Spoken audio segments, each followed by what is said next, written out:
Habla Serio con Amanda Villavicencio, el podcast. Segunda temporada. Bienvenidos y bienvenidas a Habla Serio. Este es un podcast, parte del especial La Estadística del Silencio. El día de hoy vamos a conversar con Mariana Gómez del Campo. Ella es senadora mexicana y vamos a estar conversando sobre toda la coyuntura que hemos visto ahora en México, sobre los campos de exterminio y las condiciones que tienen para luchar contra el narcoestado en el que están sumergidos. Les voy a contar un poco quién es Mariana Gómez del Campo. Desde muy joven, Mariana empezó a trabajar en el Partido Acción Nacional, convirtiéndose en militante desde 1998. Se desempeñó como coordinadora de comunicación y enlace gubernamental de la Secretaría de Acción Juvenil en el Distrito Federal. En el año 2000 resultó electa como diputada suplente en la segunda legislatura de la Asamblea Legislativa del Distrito Federal. Durante la elección presidencial del 2006 fue coordinadora de la campaña de jóvenes del expresidente Felipe Calderón. Tuve el gusto de conocer a Mariana en el Foro América Libre en la segunda edición y realmente es una mujer lideresa que nos muestra el camino a seguir. Vamos a conversar con ella. Mariana querida, bienvenida a este espacio de La Fuente, periodismo de investigación. Qué bueno verte unos meses después. Realmente tengo los mejores recuerdos del Foro América Libre, espero la siguiente edición también. Este es un especial que se llama La Estadística del Silencio. Estamos analizando la relación entre Ecuador y México, todo lo que ha sido el ocultamiento de cifras, desapariciones, muertes de causa indeterminada, justamente para poder aprender las lecciones que nos enseña el hermano país de México. Una cifra horrorosa, 120,000 desaparecidos en México. ¿Qué me puedes decir de esta coyuntura, querida Mariana? A ver, primero, Amanda, es un privilegio poder estar contigo, poder estar en tu espacio. La última vez que nos vimos de manera personal fue en el Foro América Libre aquí en mi país, en México. Y bueno, necesito que ya anotes la próxima fecha del Foro América Libre, 2 y 3 de octubre. ¿Por qué? Porque es muy importante que desde ahí defendamos la libertad, la democracia, los derechos humanos, la defensa de los derechos humanos, el Estado de Derecho, ¿no? Que cuesta tanto trabajo en países como México y el Ecuador, que se respete el Estado de Derecho. Tú hablas ahora de una cifra de desaparecidos. Bueno, pones en la mesa 120,000, te quiero decir que se hablan de alrededor de 130,000, cifra oficial, pero la realidad, Amanda, es que la cifra negra es desastrosa. Hay organizaciones que te hablan de 200,000, de 250,000, de 300,000. No sabemos realmente cuántas personas desaparecidas hay en mi país. Y lo triste es, ¿no? Porque si te pones a pensar y hablas de una simple cifra, ¿no? Estás hablando de miles de familias que se quedan sin sus seres queridos, de miles de jóvenes, de mujeres que se quedan sin cumplir sus sueños. ¿Por qué? Porque muy probablemente muchos de ellos hayan sido extorsionados, engañados, reclutados para estar en las filas del crimen organizado, y hoy ya no vamos a volver a saber de estas personas porque probablemente hayan pasado por lo que estuvimos viendo hace unas semanas en México, estos campos de exterminio. A mí, de verdad, Amanda, cuando se habla de campos de exterminio en donde pues no nada más es traigo aquí a un grupo de mujeres, las violo y las mato, no, es las torturo, las lastimo, las destruyo, están aquí una temporada, ¿no? Y las haces sufrir tremendamente, hasta incluso lanzar los cuerpos, ¿no? Porque se habla que esto pasó en Jalisco, se descubrió en Jalisco, no te diga así, pasó hace unos días en Jalisco, no, se descubrió en Jalisco un centro de exterminio en donde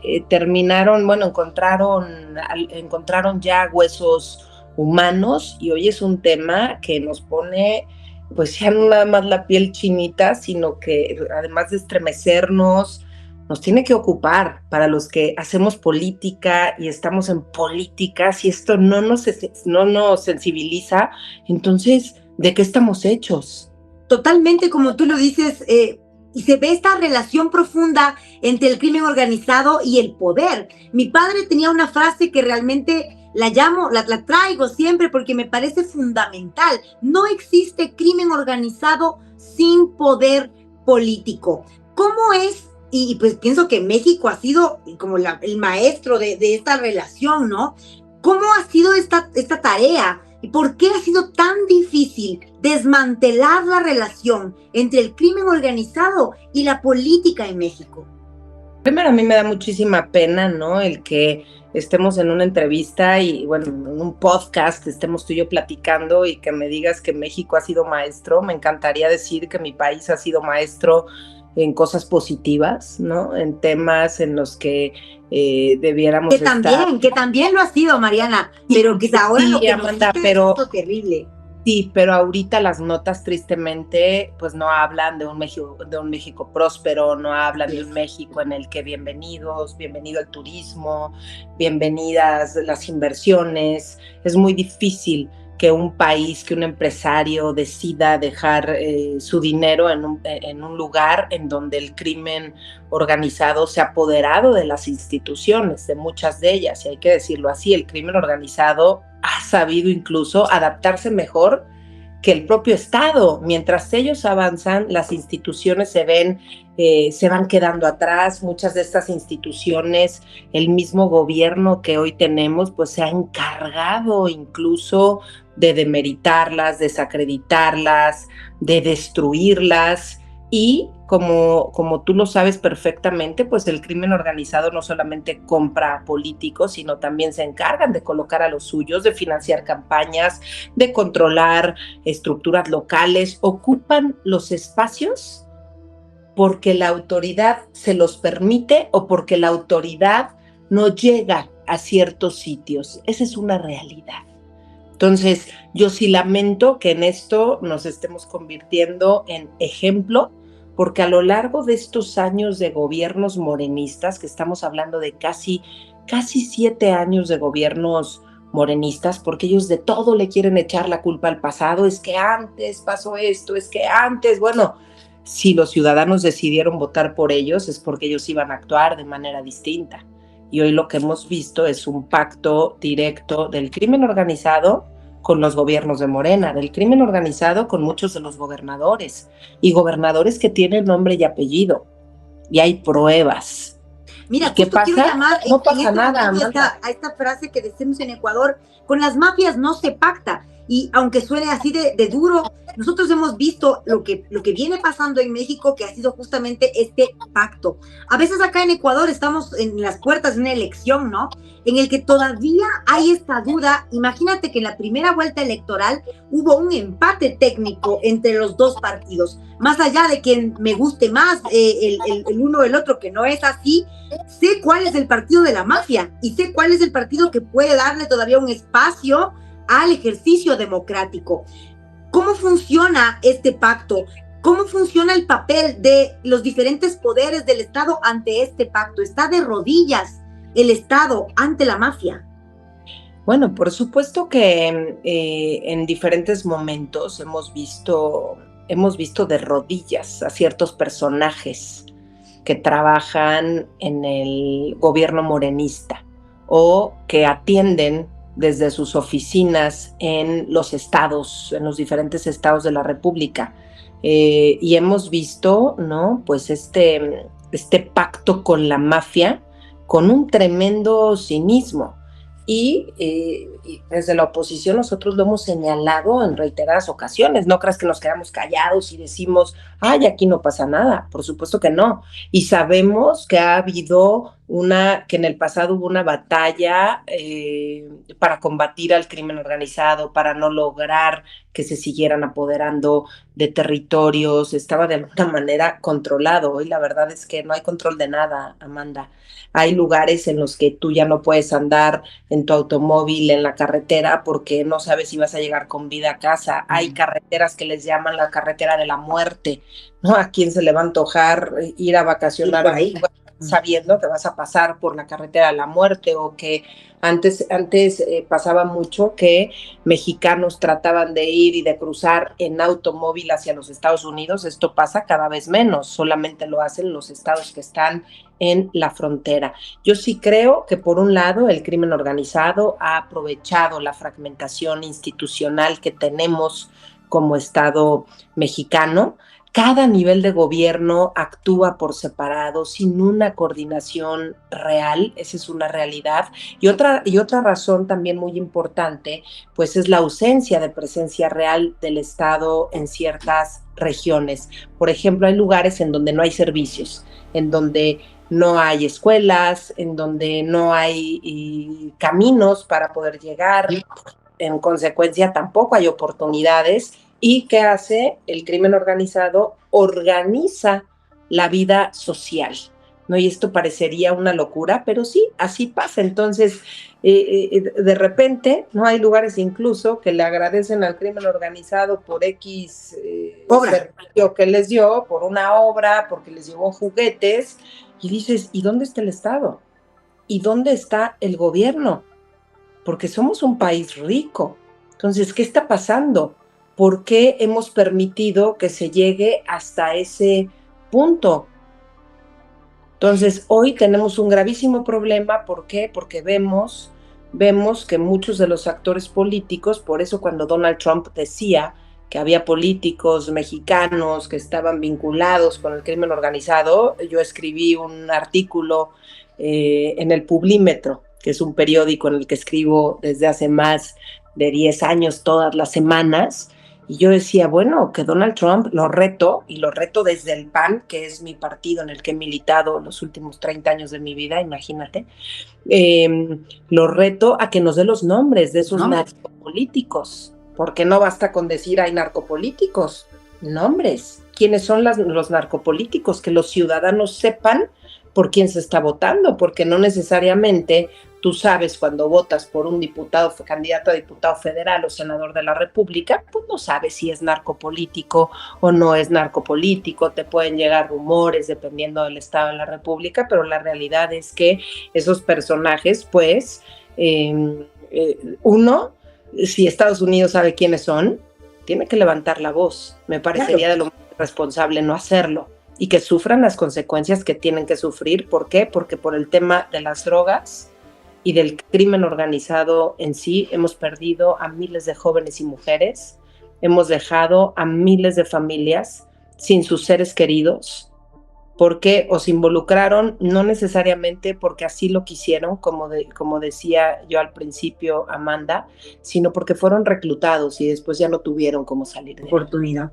Mira, creo que Ecuador y México están viviendo un escenario muy parecido. Hace pocos meses, la Casa Blanca y también el embajador de Estados Unidos en Ecuador señaló a Rafael Correa y Jorge Glass como personas realmente peligrosas y corruptas en Ecuador, con nombre y apellido. Y aún así, hay gente que se niega a mirar esa realidad. Yo quiero preguntarte justo sobre el tema de Estados Unidos. A Ecuador llega la noticia de que Estados Unidos decide declarar grupos terroristas a estos cárteles. Y nos parece desde fuera una medida que puede ayudar a combatir. Al mismo tiempo llegan aranceles y una serie de otras medidas que quiero saber desde dentro de México cómo se las toma, cómo funciona esta estrategia que tiene ahora Donald Trump con respecto al combate al crimen organizado en México. Bueno, primero, pues hay que esperar qué es lo que pasa, porque claro que Donald Trump ha dicho muchas cosas. Unas las ha cumplido y otras no tanto. A mí realmente cuando habla de que los cárteles de la droga mexicana pues son terroristas, ¿no? O practican el terrorismo, pues uno lo analiza y dice, pues sí, al final del día revisas la definición de terrorismo y dices, no, sí, lo que estamos viendo en México es terrorismo. No es normal que le corten la cabeza a 10 personas y las coloquen arriba de la cajuela de un automóvil para que los ciudadanos lo vean. No podemos normalizar ese tipo de violencia. Y cuando tú lo que estás haciendo es tratando de causar terror en la población, pues al final es terrorismo. Es lo que está pasando. O sea, Donald Trump no está diciendo nada que no sea verdad.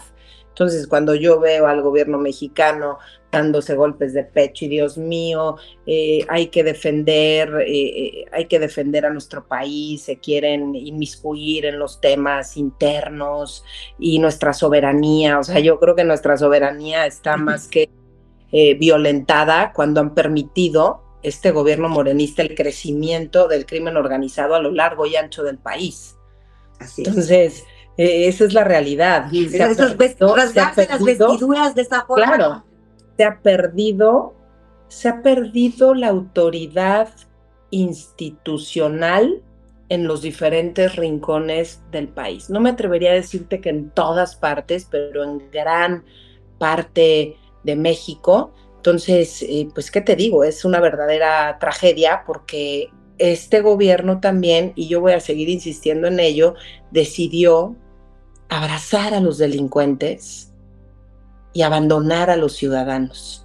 Entonces, cuando tú en un estado, por ejemplo, como Sinaloa, tienes a un gobernador que se le permite todo, incluso que se reúna con personajes del crimen organizado, y haya fotografías o videos o testimonios, y lo primero que haces, ¿no? Y porque además hubo protestas muy fuertes, ¿no? Tomaron su oficina los ciudadanos desesperados porque mataron a un padre con sus hijos. Los ciudadanos desesperados dijeron, no, es que esto no puede ser. Tomaron las oficinas, pero yo qué te diría, Amanda, de esto ya habrá sido 1 mes y medio. Hoy el gobernador sigue en la silla, o sea, aquí nadie renuncia. Aquí no importa si estás vinculado al crimen organizado mientras estés siendo apapachado por el régimen en turno, que es el gobierno en el pasado de López Obrador y el actual de Claudia Sheinbaum. Entonces, imagínate que después de estas imágenes y de que el pueblo exigiera que este narcogobernador tenía que ser juzgado y que se largara del poder, lo que vemos es a los pocos días una imagen en donde el hijo de López Obrador lo está afiliando a Morena, al partido político. Imagínate el tamaño de burla para el ciudadano de a pie, la familia común y corriente que iban por la calle, ¿no? En un automóvil en Sinaloa, y de repente matan al padre, matan al hijo, matan a la familia y no pasa nada. Lo peor de esto es que se refuerza este mensaje en que la impunidad está bien, ¿no? Y lo decíamos ya, lo decimos acá en Ecuador, lo decía mi padre, la impunidad es la raíz del mal. Cuando pensamos que es normal cometer delitos, apalancar en las economías criminales y que eso se vuelve algo natural o normalizado, realmente el mensaje que le seguimos dando a la ciudadanía es que eso está bien. ¿Cómo ha sido también desde el Senado, desde las leyes, este combate contra la impunidad? Que te lo digo porque de alguna forma nosotros lo hemos pensado, y cuando mi papá quería lanzarse a presidente, él decía, lo primero que hay que hacer es afectarle al bolsillo del crimen organizado, y para eso necesitábamos unas leyes de extinción de dominio, de que regresara, de que recuperemos lo robado, ¿no? De alguna forma que ahí sí salga la soberanía del país, y una serie de leyes que puedan fortalecer las instituciones que han sido tan debilitadas por los gobiernos. ¿Qué ejemplos o qué procesos se han llevado desde las leyes, desde el Senado, para combatir la impunidad en México, que puedan ser tomados por Ecuador? A ver, yo te voy a decir algo. De manera particular, en su momento yo apoyé reformas que endurecían sanciones contra los servidores públicos que desviaban recursos y permitían un mayor control sobre las contrataciones y adjudicaciones públicas, que al final son una puerta de entrada al dinero ilícito. Pero yo creo que esto va más allá de tener, Amanda, la mejor legislación, porque nosotros tenemos leyes maravillosas. En América Latina y el mundo somos pioneros en leyes que tienen que ver en combate al lavado de dinero, cómo combatir al crimen organizado, cómo fortalecer a las instituciones y de todo tipo, a las instituciones de seguridad, a las instituciones de acceso a la información, de transparencia, a las instituciones electorales.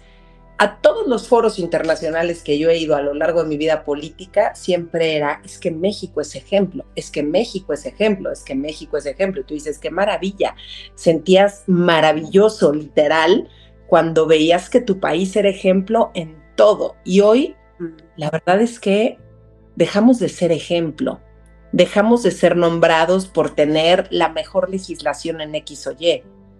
Hoy el referente, cuando se habla de México, es el crimen organizado, es los cárteles del narcotráfico, es los centros de exterminio que se encontraron en Jalisco.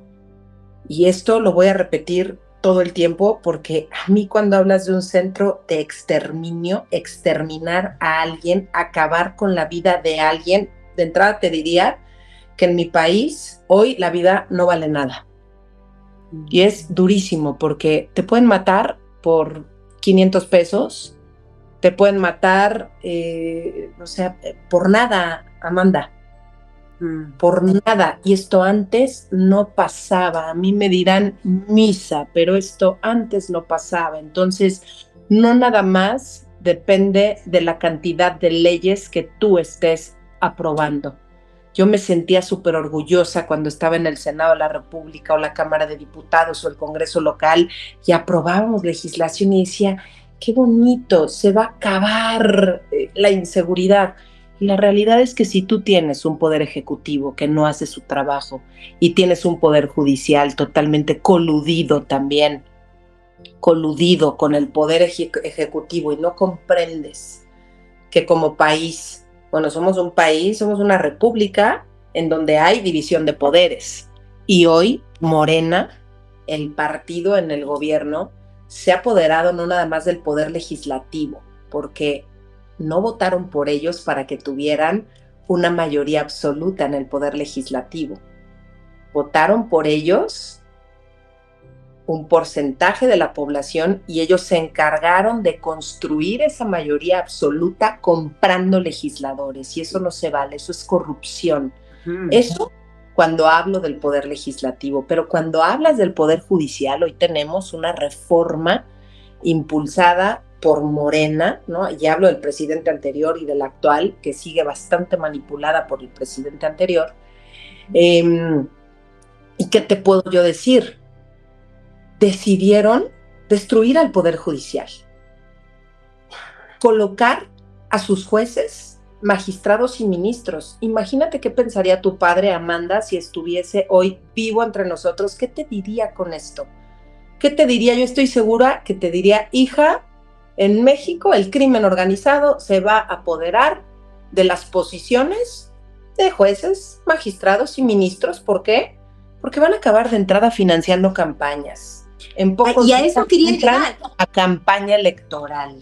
A eso iba a llegar justamente, y te iba a preguntar como una pregunta retórica, ¿no? ¿No crees que todo esto tiene que ver con que el cártel ahora financia las campañas?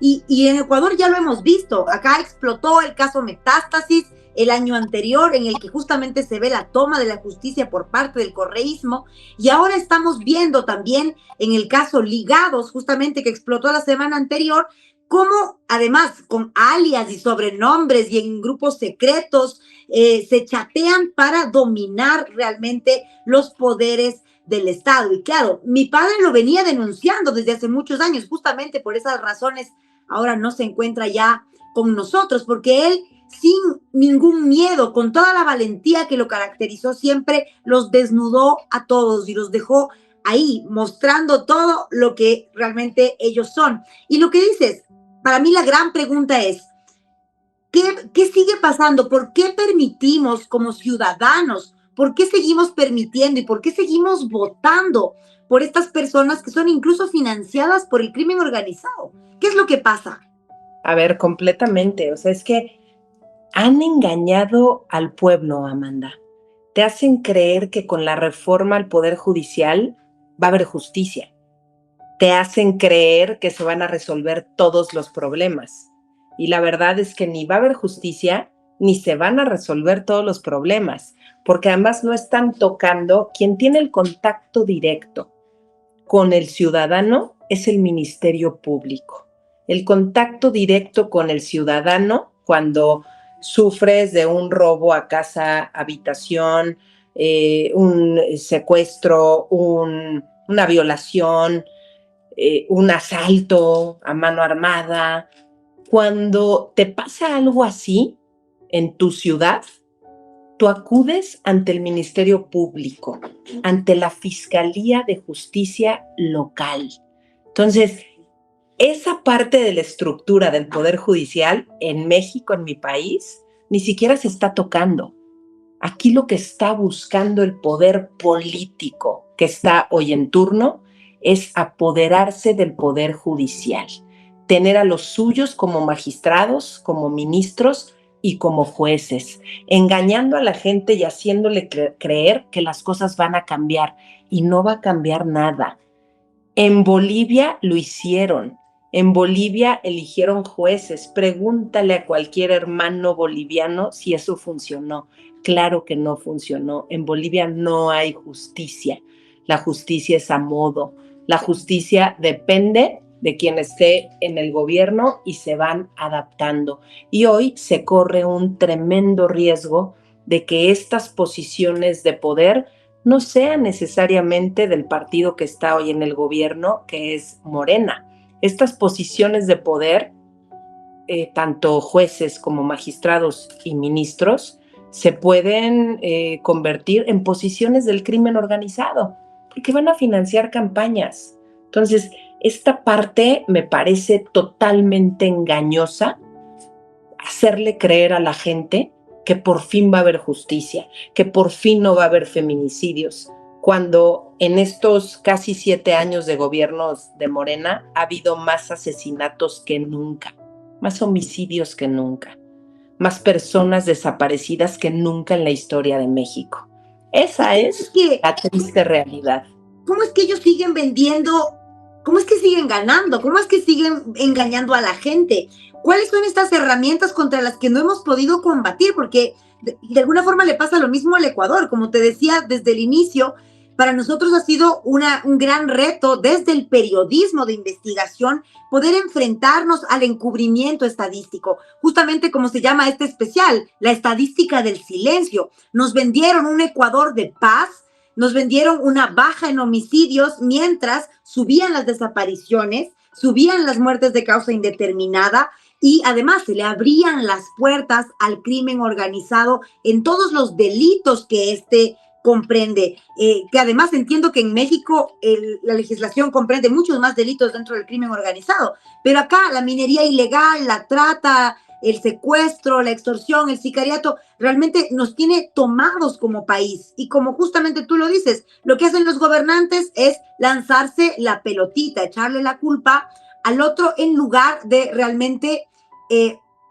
pensar en la gente, porque al final los que ponemos los muertos somos los ciudadanos, mientras ellos siguen enriqueciéndose y siguen permaneciendo en el poder, porque al final lo único que ellos necesitan es impunidad.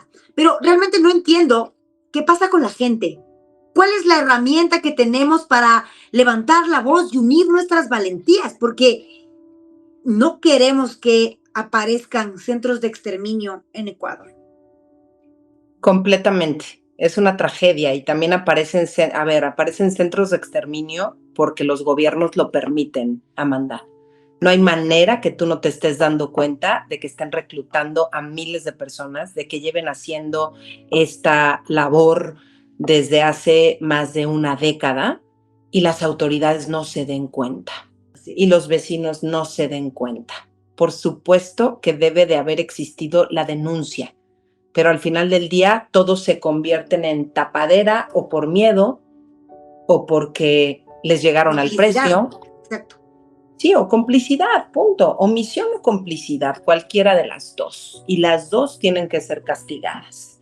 Porque claro que lo ocurrido en Jalisco, haber encontrado este centro de exterminio, ¿no? Y estamos viendo que se encontraron 200 pares de zapatos. pero no sabemos cuántas miles de personas. Es uno de los estados, Amanda, en donde más personas desaparecidas hay. No sabemos cuántas hayan pasado por ahí. No tenemos ni idea. Por eso son tan importantes y tan valiosos los testimonios.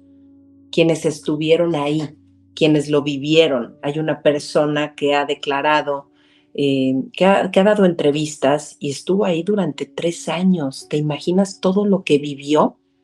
Vi la entrevista en redes sociales y fue, o sea, escabroso, tremendo, y va más allá simplemente como de verlo por un morbo. Es necesario entender qué es lo que está pasando para poder actuar, porque vemos esta colusión entre autoridades, esta colusión, justo como que decimos, ¿no? Entre quienes omiten la información y quienes son cómplices, mientras que la carne la pone la gente. Entonces, realmente es algo que Amanda, vamos a compartir.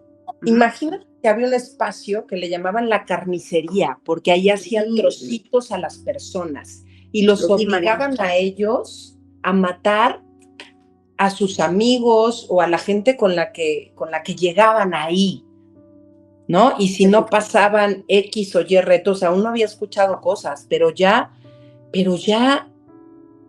saber que existen centros de exterminio en México y que el gobierno lo ha permitido y que hoy salga el fiscal general de la República y no sea capaz de atraer el caso, ¿no? Porque hoy el caso sigue siendo un caso que lleva la Fiscalía Estatal, que es la Fiscalía del Estado de Jalisco. Para mí este tema es tan grave, tan delicado.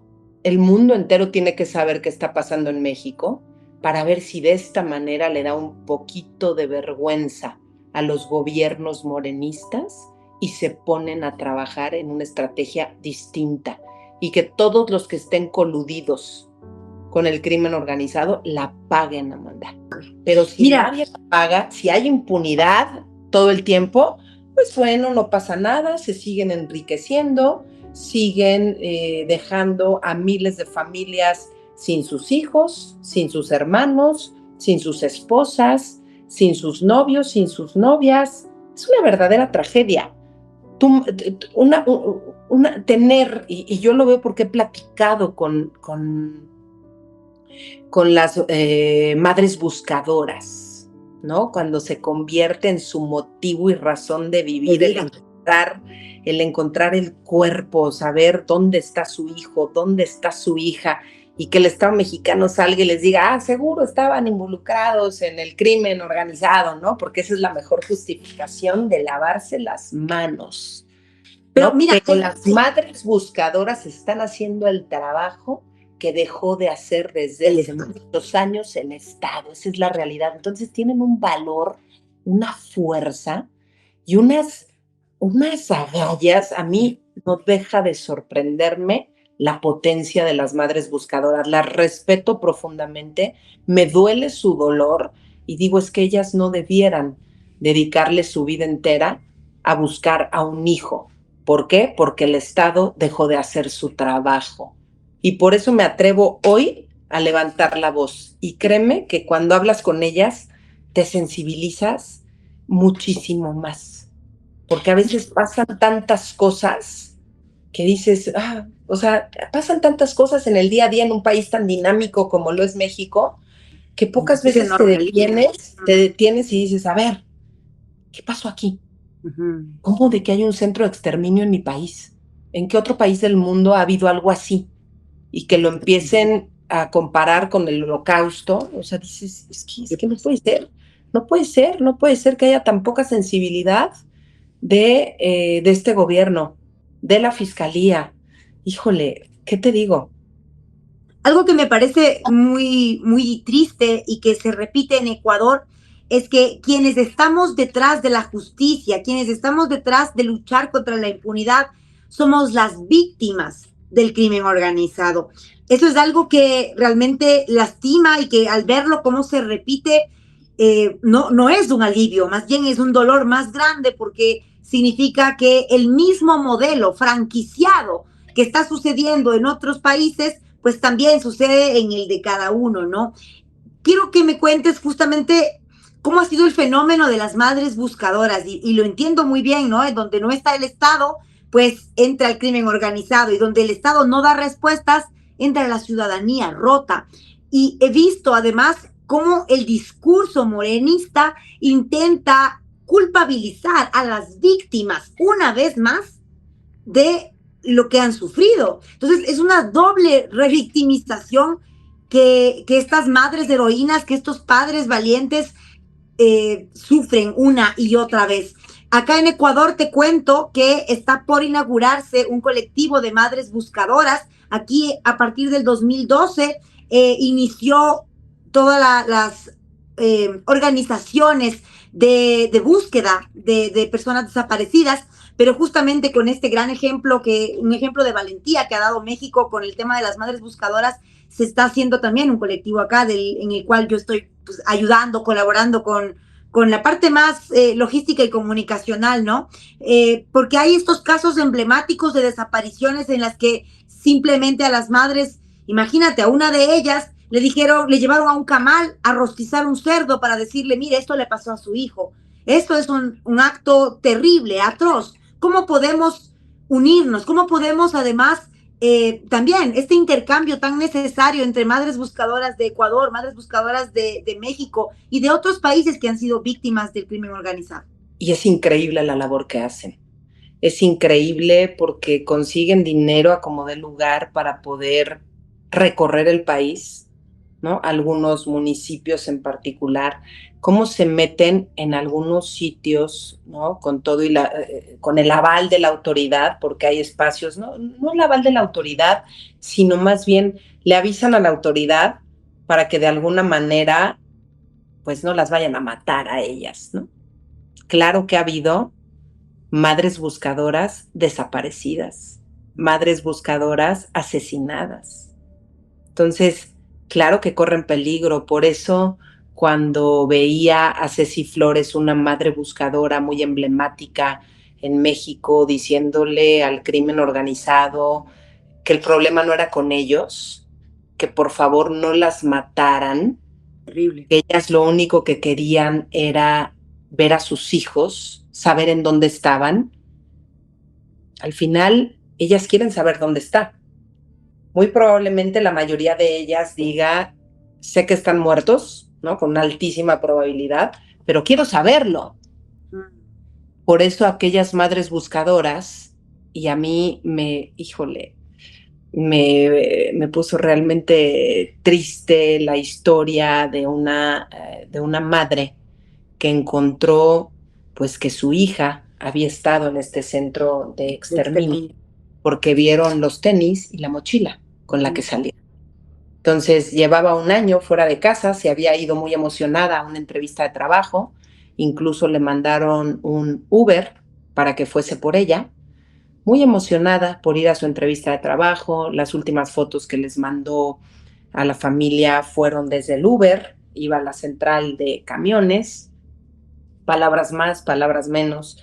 Esos tenis los reconoce la hermana porque eran los tenis de la hermana que ella ocupaba cuando le decía a la hermana, uno que tiene hermanos y hermanas y familia grande, Se cambia todo.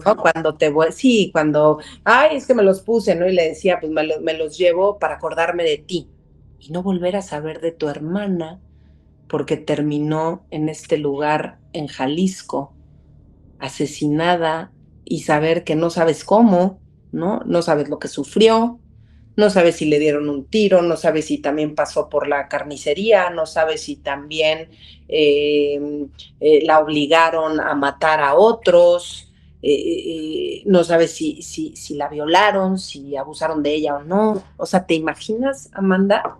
Todo ese proceso para una familia, terminas destruyendo a una familia entera de por vida. Entonces, esta poca sensibilidad, cuando tú me hablas del tema de las madres buscadoras y yo escuchar a la presidenta de México, ¿no? Que tantas mujeres dicen, y a mí también, ¿no? Siempre uno como mujer, y yo como participo en un colectivo de mujeres, siempre ser un tema, ¿no? Necesitamos ver a la primera mujer presidenta para que se rompan esos techos de cristal. Y cuando te das cuenta que no es suficiente con ser mujer y con, según tú, romper un techo de cristal, bueno, pues al final no se rompe ningún techo de cristal cuando no tienes ni la sensibilidad ni las ganas de, como presidenta de un país, atender a las madres buscadoras. ¿A ti no te parecería importante que dijera la presidenta mexicana, quiero verlas, quiero escucharlas, quiero sentirlas, quiero abrazarlas? Nada de esto. Seguramente habría, a ver, seguramente habría muchos reclamos. No es para menos.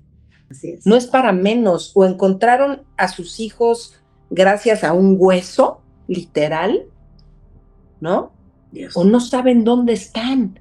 Y que la respuesta del Estado sea, es que seguro estaban metidos en el crimen organizado, seguro estaban haciendo las suyas, seguro estas jovencitas se prestaron y les estaban pagando para que estuvieran con estos criminales, ¿no? Empiezas a hacer historias, ¿no? Para justificar tu ineficacia, para justificar tu colusión, para justificar que te hayas convertido en tapadera o simplemente en un cómplice del crimen organizado. Hoy, después de lo visto, de las imágenes que tú ya viste en Jalisco, te quiero decir que no hemos visto a una presidenta sensible, para nada.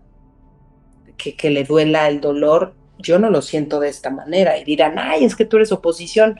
Pues sí, soy oposición, pero antes de ser oposición, soy mujer, soy hermana, hija, soy tantas cosas, ¿no? Y dices, no, es que es tremendo que esa persona, pues, no tenga esa sensibilidad. También hay una percepción internacional, me vas a decir tú si estamos o no en lo correcto, de que Claudia es un poco un títere de lo que es la figura de López Obrador. López Obrador sigue mandando, porque si no fuese así, ella no hubiese continuado con la reforma al Poder Judicial. ¿A qué persona en su sano juicio va a pensar que es correcto destruir a un poder y poner a tus cuates como ministros, jueces y magistrados? Poner a personas que sabes que son totalmente ineficientes. Porque ella es doctora. Ella sabe que hay ministras de la Corte que no tienen el nivel para ser ministras de la Corte, que no saben de derecho. Y no es que yo esté siendo, ay, qué mal que estés diciendo, no, pero para ser ministra de la Corte, es como si yo quiero ser mañana ministra de la Corte. No, Mariana, no tienes la capacidad, no tienes las aptitudes, no tienes sobre todo porque no tengo la formación. Exacto. No soy abogada, no estudié derecho, pues no puedo ser ministra de la Corte, pero ellos son totalmente irresponsables. Mire, en Ecuador se ve algo muy parecido, justamente sí. Estamos a punto de llegar a las elecciones y se ve una candidata del correísmo que acá le han puesto el apodo en este nuevo caso ligados de la Rana René, porque es como este títere que es del Plaza Sésamo, ¿no? Y a mí me da mucho miedo porque justamente se ha vendido esto de la primera mujer presidenta y todo un tema de unos como falsas expectativas que se les da a las mujeres y una serie de cosas, cuando realmente lo que hay es toda una complicidad para tomarse los poderes. ¿Qué consejo le puedes dar tú al Ecuador ahora a puertas de una elección tan compleja que yo ahora lo veo, ¿no? Como una analogía. Si tenemos a una Sheinbaum como una Rana René de AMLO, y tenemos esta misma analogía en Ecuador. ¿Cómo lo ves tú? Qué mal, ¿no? Porque uno dice, sí, que lleguen más mujeres al poder, que estén en la toma de decisiones, y cuando ves que hay un tipo detrás manipulando, como es el caso acá de AMLO y allá de Correa, en el caso del Ecuador, ojalá que no sea así. Ojalá que no sea así. ¿Por qué? Porque además sabemos el historial del expresidente, sabemos el historial de Jorge Glass. Toda esa información ahí está. Las denuncias ahí están, y no nada más a nivel nacional, sino también a nivel internacional. No se dejen engañar, ¿no? Cuando, ay, que llegue la primera mujer presidenta, eso pasó aquí en México. Y la verdad es que tristemente cuando hay alguien manipulándolas es desastroso, porque además también terminan afectando a las mujeres que hemos estado luchando, que hemos estado batallando, que hemos estado abriendo puertas literal a patadas para poder ocupar posiciones de poder y tomar decisiones y que no nos manipulan, que decimos lo que pensamos, que si creemos en algo lo defendemos a muerte, ¿sabes? Pero te voy a decir cuál es la principal similitud que yo veo entre el Ecuador y México. Primero, que estamos ambos enfrentando al crimen organizado, ¿no? Que no solamente está buscando el crimen organizado traficar con drogas, y ahí sí veo una similitud contundente, sino que también quieren controlar territorio, quieren influir en gobiernos locales, quieren meterse en la vida política y económica de las comunidades. Es que la violencia, Amanda, ya no es algo aislado, es un problema que afecta directamente a las familias, que afecta a las instituciones. Y otro tremendo riesgo, y tiene mucho que ver con lo que aquí has planteado, es el riesgo para la democracia.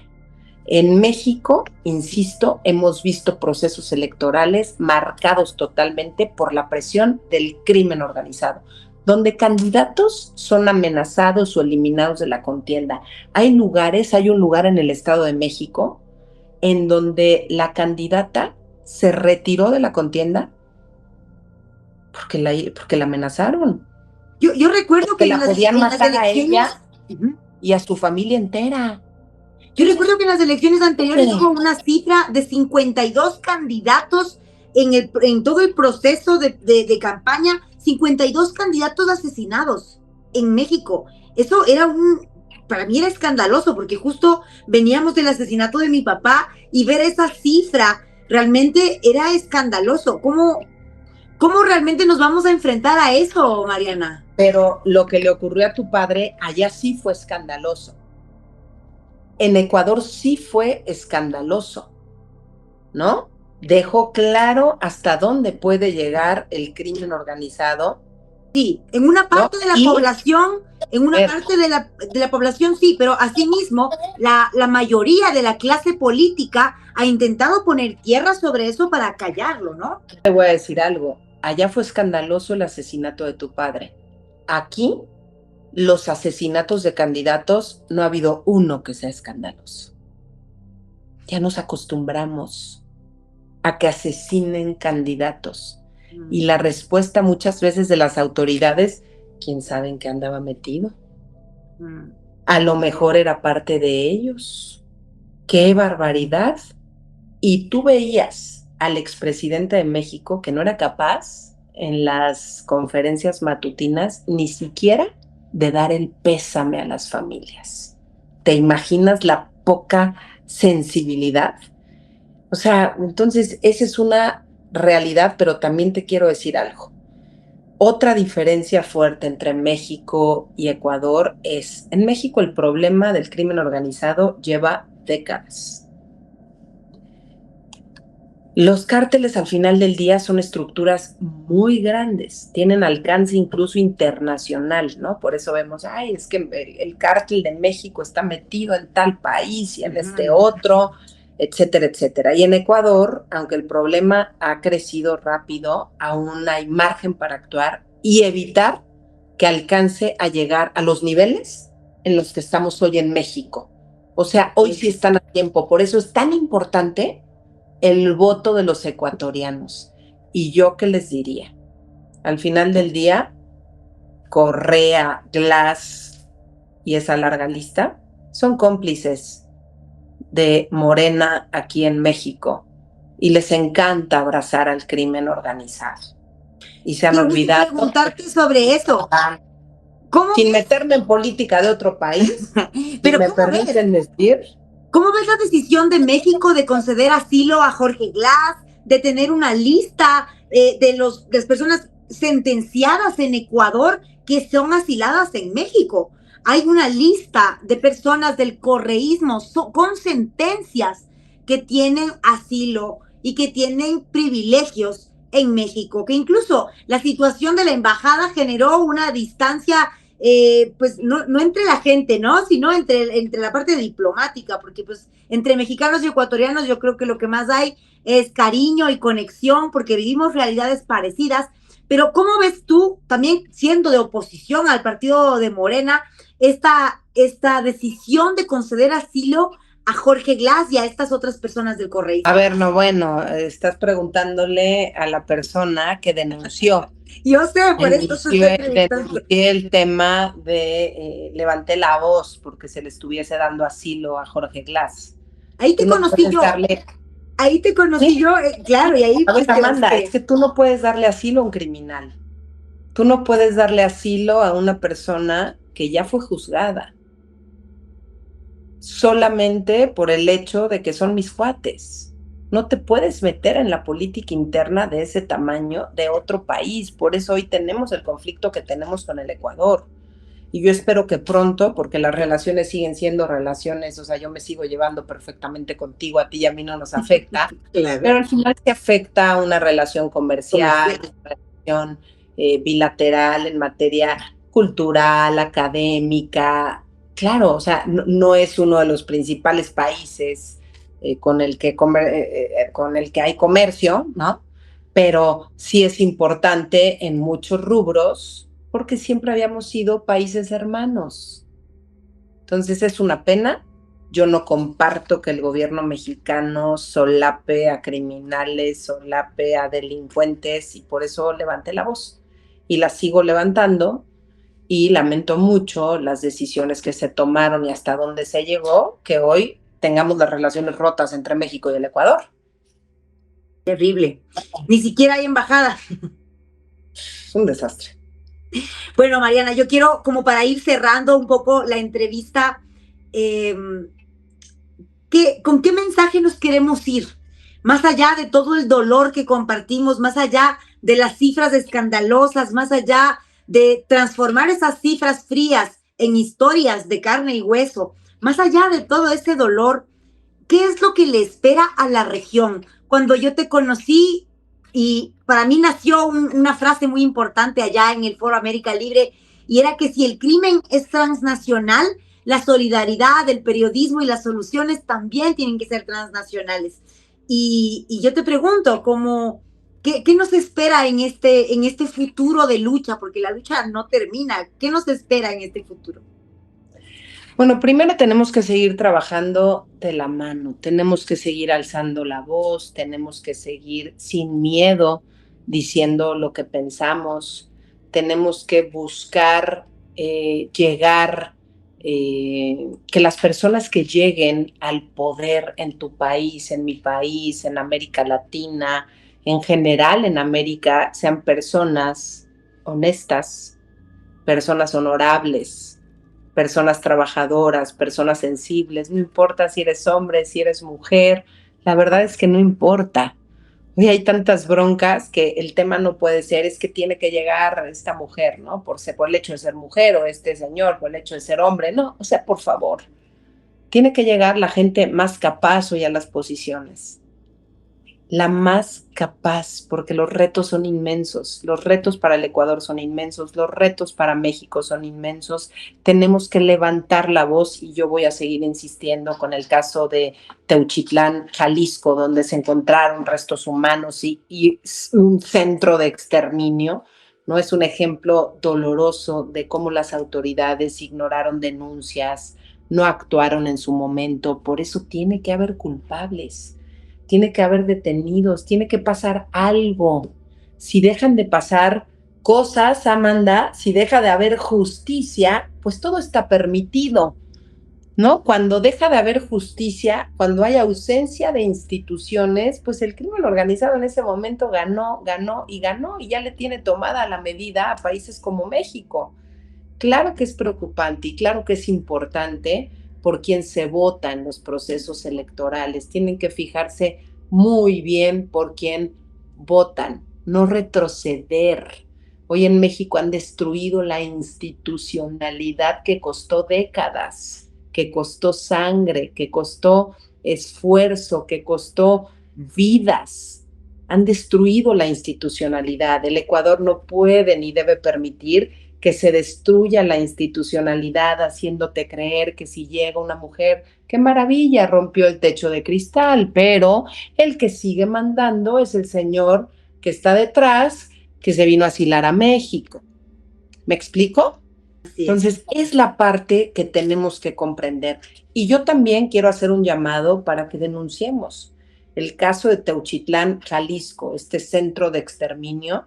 Yo claro que iré a instancias internacionales a denunciarlo, iré a la Corte Penal, iré también a la Comisión Interamericana de Derechos Humanos, a la Organización de los Estados Americanos, a la Unión Europea, con el Alto Comisionado a Naciones Unidas. Yo lo voy a hacer. Antes de ser política y que me encante lo que hago desde niña, yo soy mujer. Soy una mujer sensible y no puedo, y tengo la capacidad hoy de hacer una denuncia. No puedo quedarme callada. No puedo guardar silencio. Algunos me dicen, es que no sirve para nada ir y tocar esa puerta. Pues sí sirve. Sí Claro, el sirve. momento en el que nos callamos, entonces ellos han vencido. Claro, El sí unir sirve. nuestras valentías.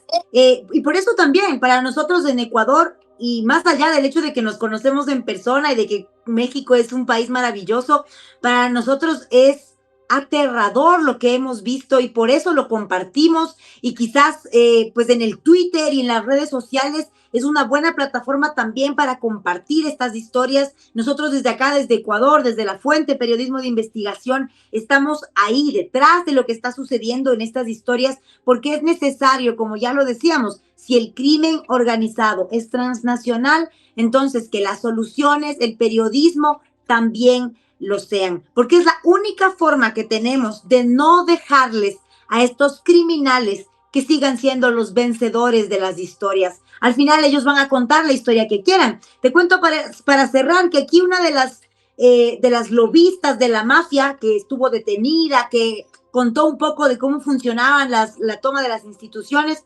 en menos de un año salió ya de la cárcel y ahora le acaba de vender su historia a Netflix, a una de estas grandes plataformas, y será una novela más sobre el crimen organizado tomándose las instituciones. Así que aquí estamos nosotras, aquí estamos pues los del otro lado para luchar contra esta narcocultura, para luchar contra todo este aparataje que se ha levantado, porque realmente esta ya no es una guerra ideológica simplemente.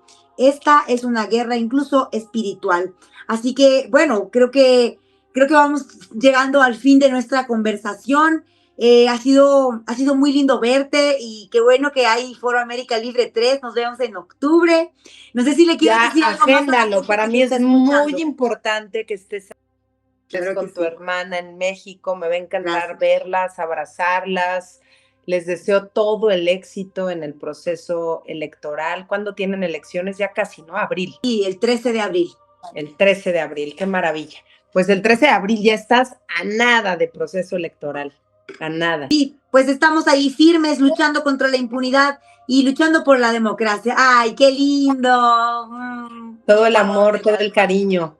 Hermosa, todo el cariño Mariana, para gracias. ti, para tu hermana, para tu familia. Ya. Igual gracias a toda la gente que está ahí. Los extraño y nos vemos pronto en octubre. Así sea. Ya, mi querida Mariana. Un abrazo a todos. Esto fue Habla Serio con Mariana Gómez del Campo desde México.